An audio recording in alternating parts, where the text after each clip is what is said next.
They called him the Intimidator, the man whose very presence on the racetrack sent chills down spines and whose black number 3 car became a symbol of fear, grit, and unrelenting determination. Dale Earnhardt wasn't just a NASCAR driver. He was a force of nature. His life was defined by risk, thunder, and the pursuit of perfection. But when that pursuit ended abruptly in 2001 at the Daytona 500, the legend left behind more than trophies and headlines. For years, few people knew what lay behind the wooden doors of his secluded log house in Mooresville, North Carolina. It wasn't just a home. It was a vault of memories, secrets, and mementos that captured the true man behind the myth. And when people finally stepped inside after his passing, what they found inside stunned even his closest friends and lifelong fans. Before that quiet property became a shrine to one of racing's greatest heroes, it was the sanctuary of a man who lived for noise, chaos, and competition. The log house, nestled between trees and private dirt roads, wasn't designed to impress outsiders. To most who passed by, it looked like a simple southern home, a retreat where Dale could escape the public eye. But for those who knew him, it was sacred ground. Every beam, every trophy, every photograph told a story, not of the Intimidator that the world cheered for, but of Dale Earnhardt, the husband, the father, and the son still trying to live up to a name that carried weight long before he made it famous. Long before the legend, there was a boy growing up in the small textile town of Kannapolis, North Carolina. Dale Earnhardt was born on April 29, 1951, into a world that revolved around engines and endurance. His father, Ralph Earnhardt, was already a respected local racing figure, a man known for his incredible skill and his uncompromising toughness on the track. To young Dale, his father wasn't just a racer. He was a giant. Ralph taught him early that racing wasn't about luck or flash. It was about work. Hard, dirty, exhausting work. Dale learned to fix engines before he learned to drive one. While other kids were at ball games, Dale was under a car, holding tools covered in grease and watching his father battle through local races on dusty tracks that tested both man and machine. School didn't interest Dale much. He left before finishing the 9th grade, chasing the same dream that had both blessed and burdened his father. With no money, no formal education, and no safety net, he worked odd jobs to stay close to the racing world. He painted cars, fixed engines, and helped local teams just to be near the track. When he finally scraped together a chance to race himself, the results weren't immediate glory. They were lessons. The tracks were rough, the competition fierce, and the pay almost non-existent. But something about Dale stood out right from the beginning, a kind of fearless aggression, an edge that made him both exciting and unpredictable. He wasn't the fastest yet, but he was the one everyone watched. The other racers knew. If that black Chevrolet was in your rearview mirror, you were in for a long night. Earnhardt didn't drive to finish. He drove to dominate. And that hunger soon became the fire that built one of the most powerful reputations in motorsport history. As Dale's career grew, so did the image. The dark sunglasses, the thick mustache, the firm jawline, and the stare that seemed to cut straight through his opponents. It all became part of the legend. But behind that intimidating exterior was a man still fighting to prove something. His father, Ralph, died of a heart attack in 1973 before Dale's career truly took off. The loss hit him harder than he ever admitted. Those who knew him said that every race afterward was a conversation with his father, a silent vow to make the Earnhardt name unforgettable. By the 1980s, he had done just that. Dale Earnhardt's rise through NASCAR was relentless. He wasn't the corporate-friendly, polished spokesman type. He was a throwback to racing's roots, rough, honest, and unapologetically real. He drove hard, spoke harder, and lived life the only way he knew how, full throttle. He didn't care about being liked. He cared about winning, and that attitude resonated deeply with millions of fans who saw themselves in him. Blue-collar workers, farmers, factory hands, they looked at Dale and saw a man who fought for everything he had. He wasn't born into privilege or fame. He earned it the hard way. On the track, his style was unmistakable. He would nudge, bump, and muscle his way through corners, using sheer will to gain inches that others wouldn't dare take. To some, he was ruthless. To others, he was brilliant. Either way, he became the most polarizing and respected driver of his generation. His rivals feared him, but they also admired him. Even those who hated losing to him couldn't deny his mastery of the craft. By the time the 1990s rolled around, Dale Earnhardt had cemented his legacy. 7 Winston Cup championships, tying the legendary Richard Petty. But while Petty was called the King, Earnhardt was something different, a warrior. The King was loved. The Intimidator was feared and respected, and nowhere did that warrior spirit shine brighter or darker than at Daytona. For Dale Earnhardt, Daytona International Speedway wasn't just a racetrack. It was a proving ground. The 2.5-mile oval with its steep banking and unpredictable air currents was where legends were made and broken. Earnhardt owned nearly every record there. He dominated the smaller races, the Busch Clash, the Twin 125s, with such command that people joked Daytona was his personal kingdom. He could master the draft, anticipate a rival's move, and control a race like a chess player 5 moves ahead. But despite all his success, one prize constantly slipped through his fingers, the Daytona 500. It became his obsession, his white whale.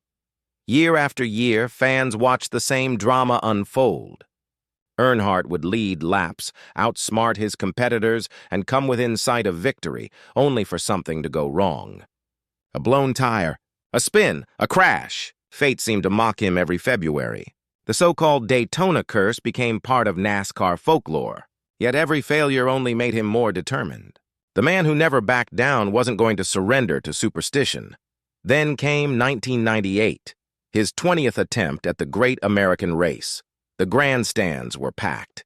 The tension was electric. Everyone in that crowd knew. If it was ever going to happen, it had to be that day. Lap after lap, the black number 3 Chevrolet moved with controlled fury. And when the checkered flag finally waved, Dale Earnhardt crossed the line first. The curse was broken. What happened next remains one of the most emotional moments in NASCAR history. Pit crews from rival teams lined up on pit road, clapping and cheering as the man they'd fought against for decades rolled past in triumph. It wasn't just respect. It was reverence. For Earnhardt, that victory meant more than any championship. It was the moment he finally conquered the one thing that had always eluded him. But Daytona, as it turned out, had one last chapter to write. As the 2000s approached, NASCAR faced a troubling reality. In just a few months, the sport had lost several promising drivers, Adam Petty, Kenny Irwin Jr., and Tony Roper, all to eerily similar crashes, resulting in fatal head and neck injuries. The sport was under pressure to evolve. Safety advocates began promoting a new device, the HANDS system, designed to protect drivers from deadly whiplash-type impacts. Teams began testing it, but adoption was slow. Racing was a sport built on tradition, and no one embodied that old-school toughness more than Dale Earnhardt. He tried the device once and hated it. He said it was uncomfortable, that it restricted movement, that it didn't feel natural. For a man who had spent his life feeling every vibration and instinctively controlling every motion of the car, anything that dulled that connection was unacceptable. "If it's my time, it's my time," he once told a friend. It was the kind of fatalistic confidence that made him who he was, and ultimately, the kind that made what happened next so tragic. February 18th, 2001. The Daytona 500. The day that should have been another. Celebration of Dale Earnhardt's brilliance turned into the most haunting chapter in NASCAR history. The black number 3 Chevrolet roared down the Florida asphalt one more time, the crowd's cheers echoing through the grandstands. Earnhardt was in his element, running strong and defending his teammates, Michael Waltrip and his own son, Dale Earnhardt Jr., who were positioned up front. It was the perfect image of everything Dale had built: family, success, and legacy. But as the final laps unfolded, fate prepared its cruelest twist. Coming into the last turn of the final lap, Earnhardt was running third, blocking to protect Waltrip's lead. Sterling Marlin's car made light contact with the left rear of Earnhardt's Chevrolet. It was a nudge, the kind of bump Dale had dealt and survived hundreds of times before. But this time the angle was wrong, the speed too high. The car shot up the track and slammed into the wall at nearly 160 miles per hour. There was no fire, no explosion, just a sickening, abrupt stop. The black car slid down the track, lifeless. Moments later, the checkered flag waved for Michael Waltrip's victory, but no one was celebrating. Something felt off. Within minutes, whispers turned to dread. In the pit lane, Dale Earnhardt Jr. sprinted toward his father's car, desperate for signs of life. The crowd, once roaring, fell into an eerie silence. When the news finally came that the Intimidator was gone, a stunned disbelief swept across the racing world. NASCAR had lost its greatest warrior, and an entire generation of fans lost the man who had embodied their spirit. The official cause, a basilar skull fracture, the very injury safety experts had been warning about for years. The irony was brutal. The same man who had survived countless wrecks, who had defied odds and danger for decades, was taken by the one thing he had dismissed as unnecessary. For his family, it was an unbearable loss. For NASCAR, it was a wake-up call. Within months, safety regulations changed forever. The Hans device became mandatory, softer walls were introduced, and new car designs focused on driver protection. Dale Earnhardt's death didn't just end an era, it reshaped the sport from the ground up. After the crash, the world mourned publicly. Tributes poured in from every corner of America. Fans painted murals, lit candles, and left flowers at racetracks. But behind the scenes, away from cameras and crowds, his family withdrew to Mooresville, to that secluded log house Dale had built as his refuge. The property had always been private, off-limits to outsiders. It wasn't the mansion people expected from a 7-time champion. It was rustic, humble, made of timber and stone, surrounded by woods and a small pond. It was a reflection of the man who never forgot his roots. For weeks after his death, that house stood silent, frozen in time, exactly as Dale had left it. When family members and close friends finally began sorting through his personal belongings, what they found inside shocked even those who thought they knew him best. The house wasn't just a home.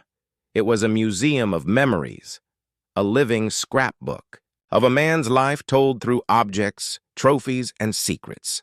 Every corner revealed something new, something personal, something deeply human. In the main living room, the walls were covered not with expensive art, but with framed photographs. There were snapshots of family barbecues, his children's birthdays, and long-forgotten fishing trips. In the center of the room stood one of his favorite recliners, untouched since the day he last sat in it. The same chair where he'd watch racing tapes late into the night. On a nearby shelf sat a weathered Bible, its pages creased and notes scribbled in the margins, verses about faith, perseverance, and humility. For a man known for his intensity, those quiet moments of reflection showed a side few ever saw. But deeper inside the house, the discoveries became even more revealing. Behind a heavy oak door was what could only be described as a shrine to his racing life. Trophies lined the walls, not the polished public ones, but the early ones, chipped and dented from local tracks. There were helmets covered in dirt, old racing gloves still stained with grease, and handwritten notes on how to improve cornering or engine performance. One shelf displayed a cracked steering wheel from a race in the early 80s, one he had refused to throw away because, as he once told his wife Teresa, every scar tells a story. But perhaps the most surprising discovery came from a small wooden chest hidden in his private office. Inside were dozens of personal letters, some to friends, others to his children, and a few addressed to no one in particular. They were reflections, quiet thoughts he'd never shared aloud. In one note, he wrote, "People think I race because I like to win, but I race because it's where I talk to my dad." In another, he confessed his fear of losing connection with his son, Dale Jr., as fame pulled them in different directions. Those letters revealed a man who was both proud and vulnerable, a father who worried, a husband who tried, and a son who still missed his dad every single day. In a small hallway near the kitchen, there hung a single-framed picture, a black-and-white photo of Ralph Earnhardt standing beside his race car, smiling. Beneath it was Dale's 7 Winston Cup rings, displayed not in a case, but resting on a simple wooden shelf. It was as if he wanted them to be part of his father's legacy, not just his own. The symbolism was unmistakable. The boy who grew up in his father's shadow had finally become the man his father would have been proud of. There were also lighter, more unexpected finds.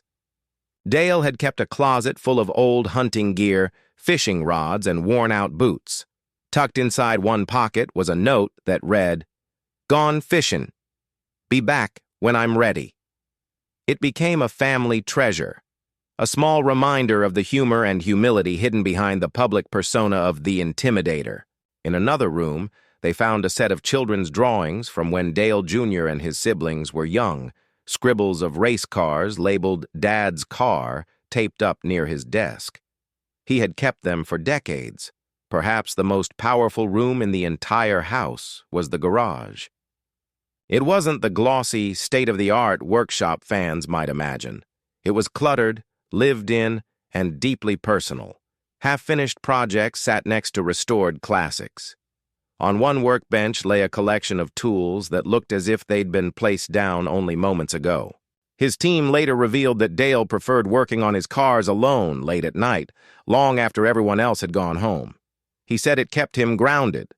It reminded him of where he started. And tucked into a corner of that garage, behind a tarp, was something that stopped everyone in their tracks. His first race car, painstakingly restored. The same one he'd driven as a young man when he had nothing but a dream and borrowed parts.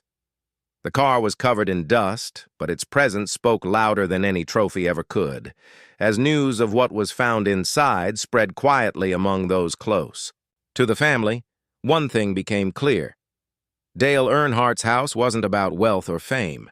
It was about memory and meaning. Every item, from a cracked trophy to an old letter, painted a picture of a man who never forgot who he was. To outsiders, he was the fearless Intimidator. But to those who walked through that log house, he was something much deeper, a man of faith, family, and relentless drive, whose greatest victories happened not on the track, but in the moments no one saw. Years later, when select journalists and close friends were invited to visit, they described the experience as hauntingly beautiful. The air inside was still, the rooms preserved as if time had simply stopped on that February day. In the corner of his office sat a small model car, a black number 3, perfectly polished. Next to it, a note in Dale's handwriting read, "Legacy isn't about winning. It's about leaving something worth remembering." Those words, found years after his death, seemed to summarize everything he stood for.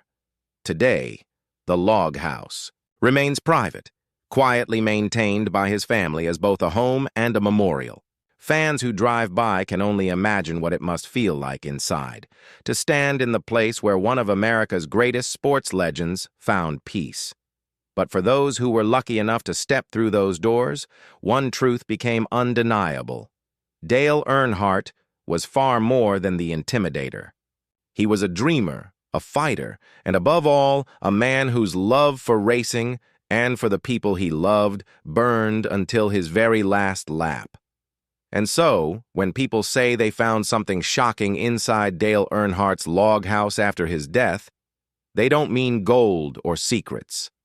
What they found was the truth about a man who gave everything to the sport he loved and left behind a legacy that no crash, no time, and no tragedy could ever erase.